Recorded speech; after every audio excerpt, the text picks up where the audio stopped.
Welcome to the Houston Hustle, the podcast that spotlights the movers, the makers, and the doers shaping the city we love. Each week, we sit down with Houston's top entrepreneurs to talk who they are, how they built it, the principles that drive them, and what success means beyond the highlight reel. This is real hustle, real stories, real Houston. Oh, can't see me. You. You can slide in. Here. Get cozy. Welcome to Houston Hustle. I'm Dr. Paige Ward. I'm Dr. Charlie Ward. And today we have Patrick Anderson with Leader Fitness. Yes. So tell us a little bit about who you are and your business. Okay. My name's Patrick Anderson. My wife and daughter and I live in Grangerland, which is kind of like Conroe. So we own Leader Fitness, which is a gym just outside of Tomball, right there off 2920. We've been open for a little over 2 years now. Primarily bodybuilding and powerlifting is what we cater to in the community. So we try to reach all fitness demographic though, but that seems to be what our home base is currently. Yeah, it's a awesome fitness facility on Tomball. What got you started? Fitness in general or the gym? Yeah. So I never played sports growing up or doing anything like really active. I skated a lot, like I was a skateboarder. You were a skater boy? Yeah. Oh man. I did coffee. So I skated a lot growing up, and then actually a series of life events that led up to me being incarcerated for a short period of time.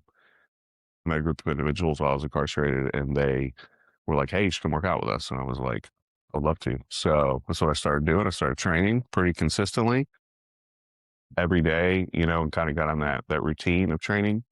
And then when I got out, it just kind of stuck with me. And I went to the gym every single day. And it was kind of one of those things that really changed my life for the better, and it became a very strong passion of mine that, it's almost, I don't like to call it therapy because I think that's, like there's actual therapy that's super beneficial, but like it definitely has a dopamine release and it definitely helps you decompress and reset. And it feels good. So it's super healthy and beneficial, right? But I think for me, that passion just kind of carried up. You had some entrepreneur skills though, previous to that. I did, yes. Yeah. So if we're talking business related strictly, here's what happened. I love this. I started out in IT when I got out. I got a few A+ certifications with CompTIA, Network Plus, Security Plus, and I worked for a few different IT companies doing MSP services, which is like basically the guys who come to your office, set up your routers, your firewalls, your printers, your desktops, like do all the stuff you guys don't want to do. So we had various clients. The company I was working for primarily did oil and gas. So I was with them for about a year and a half. And what I ended up doing was I ended up leaving the company, and then a lot of the clients kind of came with me, and it wasn't intentional. It was just like, hey, I already had some clients on the side from just friends and word of mouth, and I had built the relationships with those clients. I'm like, well, we don't necessarily want to work with the company. We want to work with you because you're who we've dealt with, right? Mm-hmm. The entirety of it. So for the better part of that next year and a half, I just cultivated those relationships, and that's what kind of led into the seed money to open the gym. Was really the IT background. I still do that today for a few cherry-picked handful of clients that I genuinely care about and have really good relationships with, even though I don't need to by any means or really see the need. I just enjoy talking to them and helping them, and I think they're good people. So yeah, that's kind of what went there. So I know in Houston, there are a ton of gyms. I feel like everybody's opening a gym. And I think a big thing, what you just said, is relational. So do you feel like that's a big culture point of Leader? Yeah, for sure. I think that's, I really think the only reason we've gotten to where we are is because of the culture and the people there. And that doesn't come without hiccups or mistakes, but it's like, in order to build something great with a great group of people, you have to go through some hardship, right? So I think you have a lot of gyms that, they probably started out with that mindset. And then as the years went on, they kind of, maybe the owner stepped away or, the employees quit caring, or so many people rotated in and out. It just kind of became your average gym. Whereas like, we don't really do that. I'm there like every day, regardless. I at least check in at least once a day. I talk to my staff, make sure everything's going well. And then I go, if I'm there, even on like a bad day when I like don't feel super up to it, there's a lot of days where like I'm still dealing with business, whether it be with the clinic or the supplement company or what other various entity that I'm working with, that I'll go to the gym to do my rounds. And like, I'm like, I don't want to talk to anybody. Yeah. You know, like I'm drained. Like I've had 4 meetings, you know, I put out 10 different fires, and I'll walk through there and I'm like, I don't really want to talk to my members right now, but I still do it, right? Yeah. Because, you know, I think it's important to remember that we all have bad days, right? And these are paying members of our facility. This is what they call their home. So, you know, I try to remember that. And I think that's a big point. Absolutely. I definitely agree with you there. I mean, we all have that as business owners. And I think the big thing is, one of the things we do is like, we have team huddles at the beginning of each shift. And it's like, check your energy levels, like, because your energy that you put out is going to be huge for your patients and for your clients. And so even if you're having a bad day, you just kind of leave that at the door and have to make sure that you are bringing the best version of yourself there. Now, there's something else you said that like totally caught my attention is, I was telling one of my patients about your gym because we're members of your gym. And I was telling like all the extra amenities you have. Mhm. So tell everybody what extra amenities you have. And I have another question after that. Okay, go ahead. So we have an on-site hormone clinic with my partner, Steven. He's a nurse practitioner. We have a contracted medical director who we work with side by side. So we do things like hormone optimization, blood work, peptide therapies, things of that nature to kind of to have the whole holistic approach with everything comes in. Because fitness is one piece of the puzzle, right? And then you have your main piece, which I would consider diet. Like that's the most important one, what you put in your body. But then you have things like your blood levels and your testosterone levels, your estrogen levels, you know, things that play a lot of important roles in your day-to-day life, especially once you hit a certain age. I think it's like after 27, all these things kind of starts changing, right? So, you know, it was actually during COVID that Steven and I, he had started coaching me. We were working out at, there's a gym, Iron Summit. They're actually closing down right now. Wow. Yes, I hate to hear it. They had gone through a few different transitions and ownership the past couple of years, but we were training there during COVID because they kept their doors open, which was super awesome. And I remember just looking at them and it was like, what if we like had a dragon's lair that had a hormone clinic in it? Like that was like this, those are the words he said. Like That was the start of the, that was and this was like probably like 5 years ago. And he was like, yeah, that'd be really awesome. And where he was at in his career, you know, as a nurse practitioner and the experience he had, he was super dedicated and passionate about hormones and therapy and such. And just kind of, you know, once we got the gym open, it was like, we always had planned to do that. And it's just a matter of time. So we had to spend a year figuring out that whole legal rigmarole, which was CPOM, which is this huge thing, which is crazy. But so. And what else do you have? The barbershop, the barber's actually a really good friend of mine who I've known. Kendrick and I go back probably, you know, even before I was incarcerated, probably 13, 14 years. I mean, I've known him forever. So he's there full time. We have a licensed massage therapist, Rachel, with Raw Modalities. That's her space. She sees people out of there. We also have Patrick Acuff, who does newbie, and then he's also a licensed massage therapist. So we have 2 practitioners that kind of see our members. They see their own people as well. Mhm. Same with the barbershop, but it's just kind of another amenity there that people can use and come see. What else do we have? Sauna, cold plunge, IV therapy. So we've kind of gotten away from the IV therapy situation. So we had Vitamedics in there for a while. Mhm. Shout out to Narissa and her team. Love her to death. She's super awesome. They were just growing really fast, and we were also growing really fast. So I had to bring somebody on for the clinic that could handle admin full time. So we brought on Kate. She's up in that office now full time. She does our blood draws and stuff, and she handles Steven's like back end admin work as well. So we ended up basically taking that over. So we don't really do IVs now, but Vitamedics, if you still want to get an IV, we allow them to use the space if you want to come get an IV. Right. It's really just Leader Health now. So what else? We have the meal prep service. Nick, Flex Foods, shout out my boy. So he just stocks the fridge there. You buy the meals. You can take them as you want. He also does custom meal plans and stuff. So pretty much anything that you would need, in my eyes, to like come in and just have a better day. You know? Yeah. So it's like, you want a good meal, you want a massage, you need a haircut, you get your hormones double checked, you need to get a workout in, you want to get in the sauna, you want to get in the cold plunge. Like, I mean, it's health and wellness, it's the way it should be. So You've got some great trainers there too. Shout out to Sam. shout out to Sam. No, we actually, so we do have, we're actually in this transition period right now of doing in-house training, and Sam is actually our head of in-house training now. So man, the energy that guy has, I mean, it is surreal. It's bar none some of the best energy I've found in an individual that's passionate about one specific thing. And it's like, when I met him, I was like, oh man, you can make so much money. I was like, if I could just like put you in an ecosystem where like you can flourish and use your personality to like develop other people into doing what they love. I mean, the sky's the limit with that guy. Right. So right now we have Sam, he's our director. He's also doing training on site, but we also have 6 full-time trainers that are in-house now too.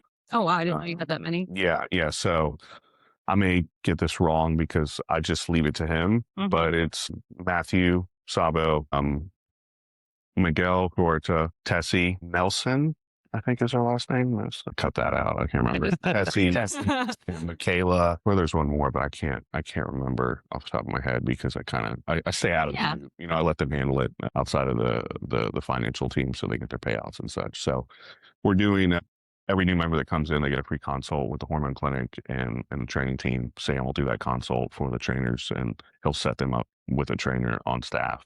And this is kind of like what I envision happening for the new facility too, because when we move into that much larger facility that's like front facing on the street, we're going to have a lot more walk-ins. Yeah. People that are just, right now our gym's kind of hidden, right?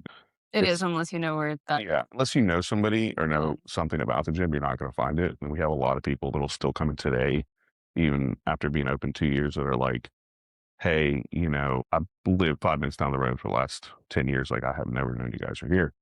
So once we move right off Kirkendall and we have people that are just consistently walking in, I want to create systems for them because like I like the idea of personal, independent trainers. That's what we've kind of done up until the last few months. We've instilled this system, but I'll preface with saying that all of our trainers have a clause to where like once they do decide to leave and be independent, like we give them options on how to do that because we know it's inevitable. Right. Like we're just putting them in the space to grow and learn and help our business so they can help their business. They grow to a point where they do it themselves because it's inevitable for any personal trainer, in my opinion. Right. Yeah.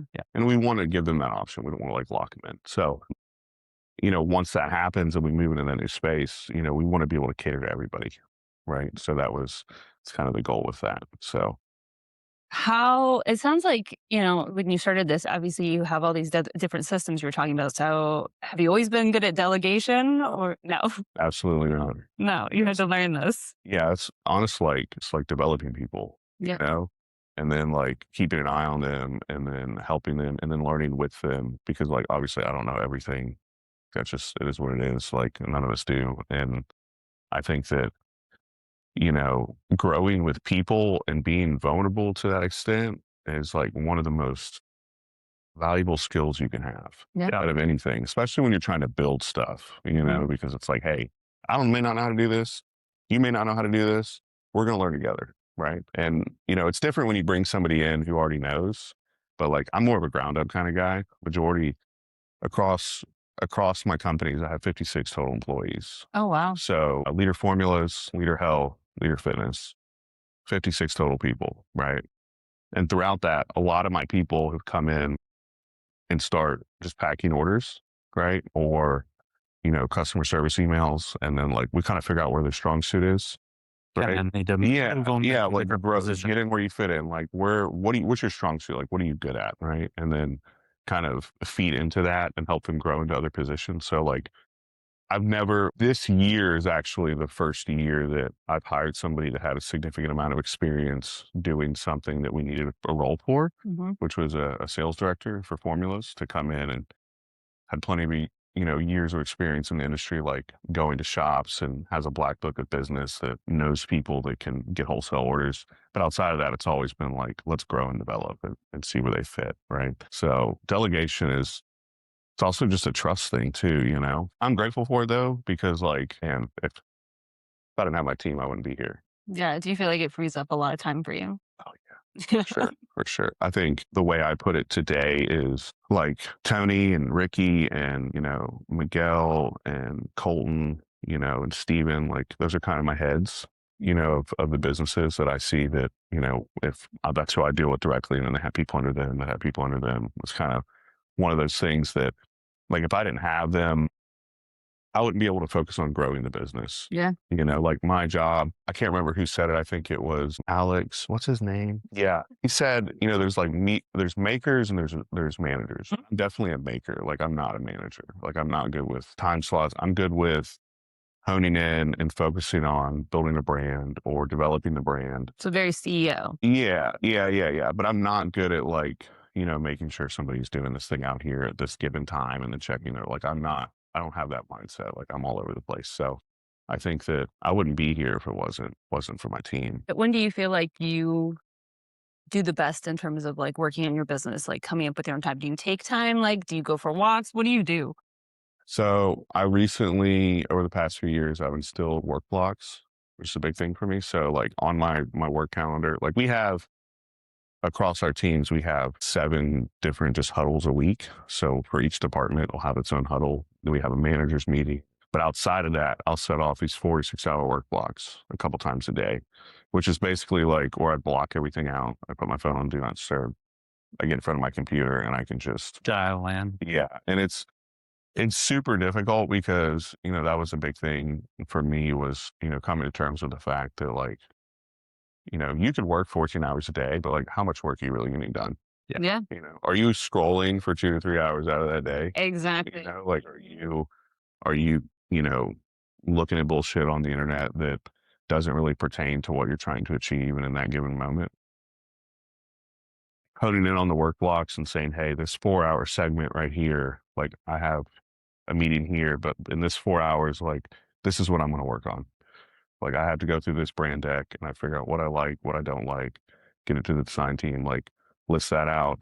So that is super difficult, but it's helped a lot. No, that's fantastic. I love that. Yeah.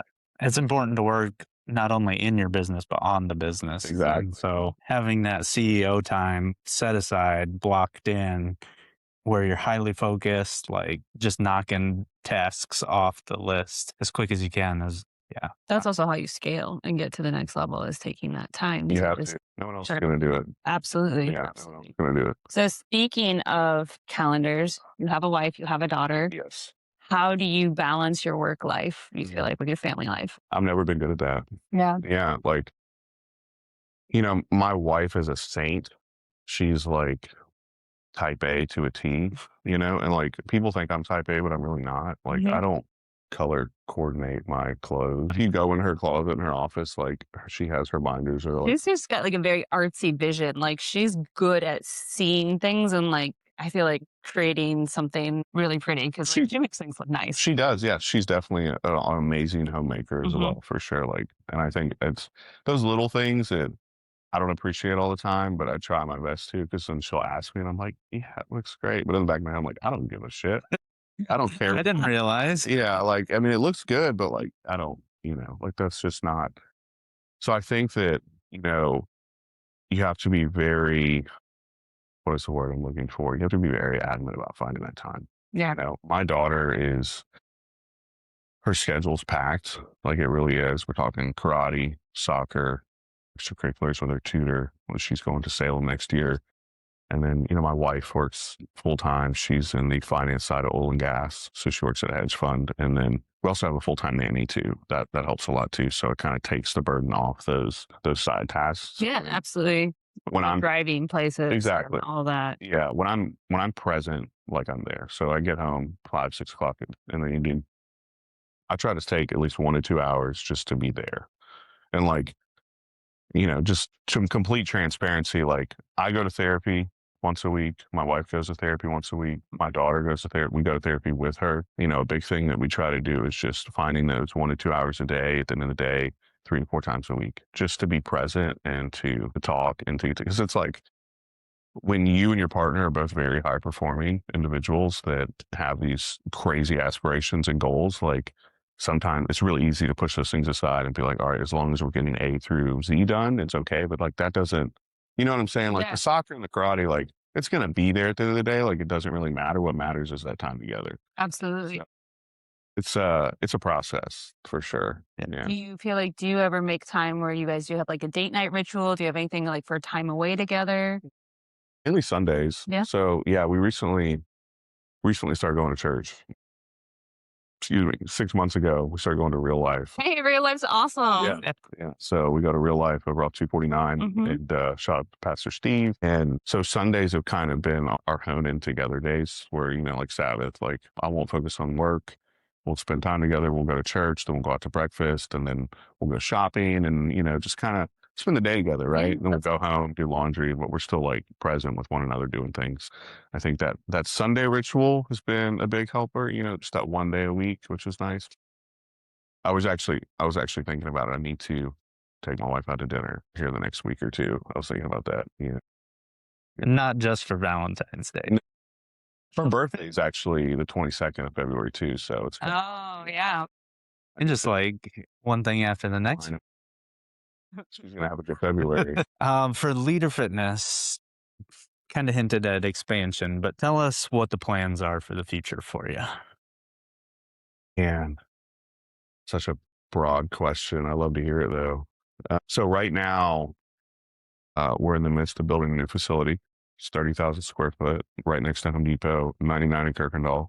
We are doing a ground up development, which is a process in its own, right? Yeah. Luckily, I have a really awesome team of developers that are handling the majority of the heavy lifting up until we get in the space. But I'm working with them very closely to oversee the process and make sure things are going as anticipated throughout the timeline. Because when it comes to commercial development, it's like, you don't know what's going to happen, right? Especially there's a lot of things going on with ICE, obviously, not to get political, but No, absolutely. It's still a reality. Yeah, construction workers and just finding labor and, it's, then the weather is a factor as well. So once we get that facility up and running, I envision it being one of, if not the nicest gyms in Houston, for sure, with the amount of money, like just the aesthetic, the look, the feel. I will say I have been to a lot of gyms in the Houston area, and y'all are very good about keeping things very clean and having very high quality equipment.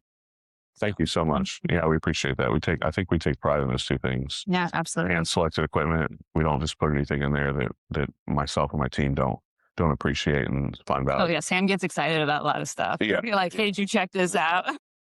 We'll get new pieces in and he like freaks out and we'll do a Saturday class on, the set.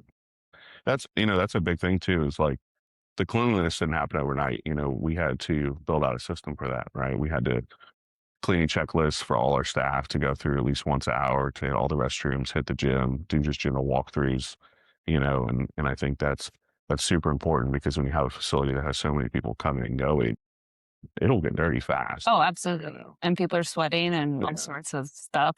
So the new gym, I want to hire actually like a full-time janitorial role as somebody to come in and literally that's all they do. That's really cool. Yeah. So for the equipment though, I think a big part of it is like everybody kind of has a say in it. Yeah. So it's like your new deadlift bar. You like it? Yeah. I love it. Thank Cole and Brett for that. Okay. Getting a few more. Shout out to Texas Strength. Yes. Yeah. And Branch, they hooked us up. So we're gonna get a whole line of bars from them. Oh, very cool. It's if I see a piece of it, there's a few pieces that I got because like I love them and I know they're good pieces and they're more like collector pieces, like the Atlantis hip squat and some of the prime equipment. Like I've always loved it and I was like, I want this in a facility. But if I'm gonna buy something for the gym, we have a group text with anyone associated with the gym really, that's on staff. Yeah. I'll send it in there and be like, what do you guys think about this? And everyone kind of gets a say in it. And there's been a few times where like there's pieces that I wanted where we got shot down. Yeah, I got shot down, and I'm glad they did because in theory, like it's something I want, but that's not something that everyone else may want too. So it's about the community. Yeah, I think you guys also have really nice like touches to it, like the kids area, and then I know in the women's restroom, like hair ties, sanitary products, like so many nice little things, just very thoughtful. Your wife's touches. She's good at that. when we first opened, that was something that she was like, yeah, we got to put these things in here. And I was like, it's a great idea, you know? So speaking of, so do you and Hannah are both very high performing, like you said. Do you guys sit down each year and kind of talk about where you want the year to go? Do you do any planning in that aspect? I mean, we have discussions like that all the time. You know, we talk about what our goals are and our dreams and our hopes. I think, you know, from a business perspective though, while my wife is involved, it's still more so like it's my passion project, focused with her work. But she gets a lot of say so and things if she has an opinion or something. Like I hear it, you know, whether it be like a paint color or, you know, an idea or, but I think for us, when we're discussing things with our plan, it's more of like our life, our personal That's life. awesome. So Oh, that's good to know too, right? yeah, so it's like we're, you know, do we want to stay living out? We recently moved, I would say as far as 35, 40 minutes away, Grangerland, Conroe area. And, Mhm.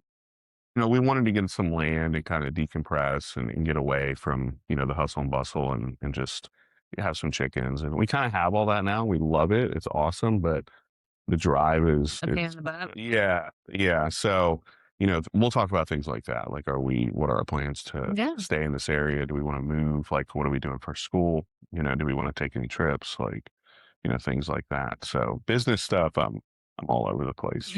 Yeah. You guys give back to the community a lot too with your business, which is really cool. I saw that at Thanksgiving, y'all did some stuff for Yeah. that. So that's obviously an important aspect. It's huge. You can only keep what you have by giving it away. A firm believer that, you know, I genuinely don't think I deserve 90% of the stuff I have today. Fully. Just, I think a big part of it's luck. The other part of it's hard work. Those are two things that I've been blessed with. You know, for the Thanksgiving thing, it was super awesome because, you know, Ricky had really orchestrated that for the most part, but it was like, you know, we were able to get with HEB and get with them and say, hey, this is what we want to do. We want to buy, you know, feed 130 families or something like that. Mhm. And we were able to buy the turkeys and the meal set up. And then we had some other gyms, like Rise and Lions Den, Northside. They kind of were like, hey, we want to help you guys do this. So we all kind of got together and did it as a team, especially when, you know, we're in the same industry and we're relatively close to each other. It's like, it was cool to see us come together and be able to provide for the community. Absolutely, because there's a lot of times rivalry between gyms, Oh, you know, the gym drama world stuff. But that was cool to see. yeah, those aren't really my competitors, to Yeah. be honest with you. I definitely feel that way sometimes, like initially, like I get in it and I'll be like, man, I wonder how these guys are doing or like, you know, what they're adding. Yeah. But I think that's honestly like, I think it's normal to have that, but it's definitely a scarcity mindset. Like we live in Houston. Yeah. There's so many people. There's room for everybody at the top. So I know that happens. I even saw it in like a chiropractic thread the other day. Somebody was complaining because they work in a business like this building kind of. Like a business park. Yeah, yeah. And then I guess there was another chiro opening up in that business and they were all worried about it. I'm like, it doesn't matter. Like at the end of the day, just focus on what you're doing and that you'll have the best impact that way. It should make you want to work harder. Yeah, Yeah. exactly. If they can come into your office and steal your clients, then you're doing something wrong. Exactly. You know, marketing, you know, brand awareness. Like there's so many, you know, yeah, there's things that's like it just drives me to want to do more. And how can I How can I be continue to better? grow? Next level. Yeah, how can I take this and knock it up a step? You know, what's going to set us apart?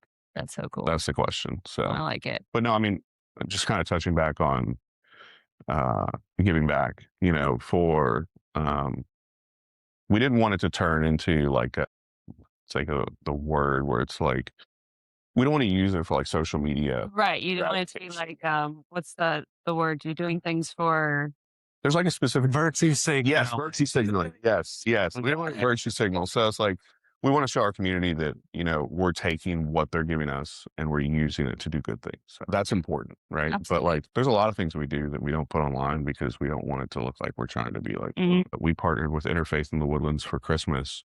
We went to Treasures for Less and we filled a U-Haul up with toys of like 15 grand. Like it was that's so cool. so much stuff. And it was like the best feeling ever is Yeah. shopping for other people. And, Oh yeah, absolutely. you know, and not only that, it was also a really awesome team building experience where we could, you know, bring the entire staff and have them get a cart and say, all right, grab everything. Go crazy. Yeah, grab everything. Yeah. You know, and they feel good when they do that. Like it makes them feel good because they're giving back. And like that's That's team building. That's important. And the impact is huge. Yeah. It feels nice. Yeah. So it does. There's almost there. People say it's selfless, but there's a certain feeling you get from doing that. Yeah. It's very selfish. So I'm grateful to have the ability to do that today. And I look forward to doing things like that, but on a much, much larger scale. So it's going to be super awesome. That is so. It's good. I'm looking forward to it. What do you want your legacy to be? I don't know. Good dad, I guess. Good dad, good husband. Made a difference in the community, helped other people, change lives. I think when you see people come in and they're dealing with major health issues and they're, obese and it's kind of fight or flight at a given point. And some people come in, they're like 300-400 pounds. Yeah. And it's like, we'll get them on a hormone regimen.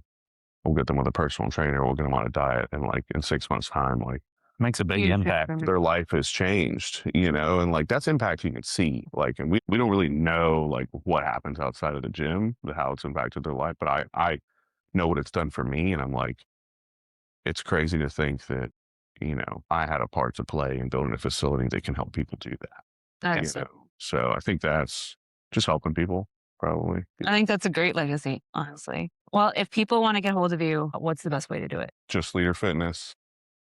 So, yeah. On Instagram, right? Check out the Instagram, yeah. Awesome. Sure. Well, thank you for being on. Thanks for being. Thank you guys for having me. Of course. We'll see you guys next week. You've been listening to Houston Hustle, celebrating the entrepreneurs who are shaping our city. If you enjoyed this episode, subscribe, leave a review, and share it with someone building their own dream. Until next time, keep building, keep learning, and keep hustling.